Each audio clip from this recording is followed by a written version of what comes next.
फिर कल्पना कीजिए 13 जून 2025 Israeli jets ने ईरान के भीतर हमला किया। तेल अवीव का दावा, यह आत्मरक्षा थी परमाणु खतरे को रोकने के लिए, लेकिन ईरान की ओर से कोई तात्कालिक उकसावा नहीं था, न मिसाइल न सैन्य जमावड़ा। सवाल उठता है, जब कोई सीधा खतरा नहीं था तो ये युद्ध क्यों? जवाब शायद युद्ध के मैदान में नहीं बल्कि नेतन्याहू की घरेलू राजनीति में छिपा है। नेतन्याहू भ्रष्टाचार के मामलों और जनता के गुस्से से घिरे हैं। ऐसे में विदेशी संघर्ष ध्यान भटकाने और जनता को एकजुट करने का साधन बन सकता है। ईरान के लिए हमला उसकी संप्रभुता पर सीधा वार है। तेहरान को जवाब देना ही होगा अपनी प्रतिष्ठा और सुरक्षा के लिए। अब यह सिर्फ सैन्य नहीं बल्कि वैचारिक टकराव है, जहां दोनों पक्ष अपनी अपनी मजबूरी और महत्वाकांक्षा के साथ खड़े हैं। शुरुआती हमला, जिसे आत्मरक्षा कहा गया, असल में सत्ता और राजनीतिक अस्तित्व की लड़ाई का हिस्सा बन जाता है। पूरी दुनिया देख रही है कि यह संकट किस ओर बढ़ेगा। क्या असली मकसद जनता की सुरक्षा है या सत्ता की हिफाजत?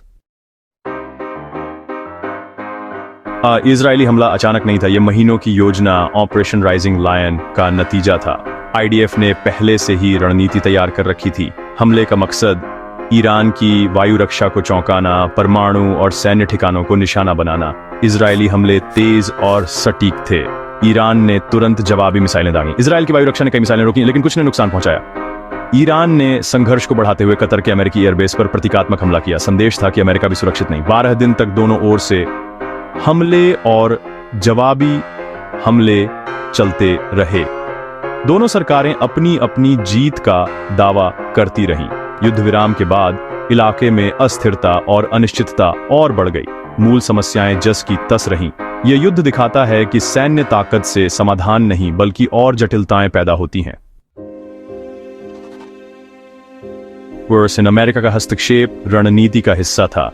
ट्रंप की नीति आक्रामक और लेन देन वाली रही। उन्होंने 2018 में JCPOA से बाहर निकलकर कूटनीति को तोड़ा। ईरान ने फिर यूरेनियम संवर्धन तेज किया, जिससे सैन्य कार्रवाई का बहाना मिल गया। 2025 के युद्ध में ट्रंप ने इजरायल का खुला समर्थन किया, खुद भी शामिल हुए। इसे परमाणु खतरे को रोकने का कदम बताया। उनके लिए यह मौका था खुद को मजबूत नेता दिखाने का, राजनीतिक लाभ और मीडिया में छाए रहने का। ट्रंप प्रशासन ने हमलों की सफलता का दावा किया, लेकिन असल में ईरान के गहरे बंकर सुरक्षित रहे। कार्यक्रम पूरी तरह नहीं रुका। राजनीतिक दावे और जमीनी सच्चाई में फर्क साफ था, जैसा अक्सर आधुनिक युद्धों में होता है। ट्रंप की नीति ने उनके समर्थकों में भी सवाल खड़े किए, क्या वे युद्ध विरोधी हैं या हस्तक्षेपकारी, खासकर करीबी सहयोगी के लिए। या इस संघर्ष की जड़ में है ईरान का परमाणु कार्यक्रम। तेहरान के लिए यह सुरक्षा और क्षेत्रीय ताकत का प्रतीक है।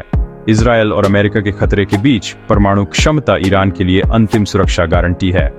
2025 के युद्ध का तर्क 2003 के इराक युद्ध जैसा है, जहां गलत या बड़ा चढ़ाकर पेश की गई खुफिया जानकारी के आधार पर हमला हुआ। सवाल है, क्या ईरान के परमाणु खतरे के दावे सही थे या राजनीतिक एजेंडे के लिए बढ़ाए गए? 2015 का JCPOA कूटनीति की जीत था। परमाणु गतिविधियों पर सख्त नियंत्रण और निरीक्षण। ट्रंप के बाहर निकलने से ईरान ने फिर संवर्धन तेज किया, जिससे सैन्य टकराव की जमीन तैयार हुई। इतिहास बताता है, बमबारी से कार्यक्रम कुछ समय के लिए रुकेगा, पर ज्ञान और इरादा नहीं मिटेगा। उल्टा हमला ईरान को और दृढ़ बना सकता है कि असली सुरक्षा परमाणु हथियार में ही है। अगर आपको यह वीडियो पसंद आया हो तो इसे लाइक और शेयर जरूर करें, और ऐसे ही रोमांचक वीडियो देखने के लिए हमारे चैनल को सब्सक्राइब करना ना भूलें। अगले वीडियो में फिर मिलेंगे, तब तक के लिए अलविदा।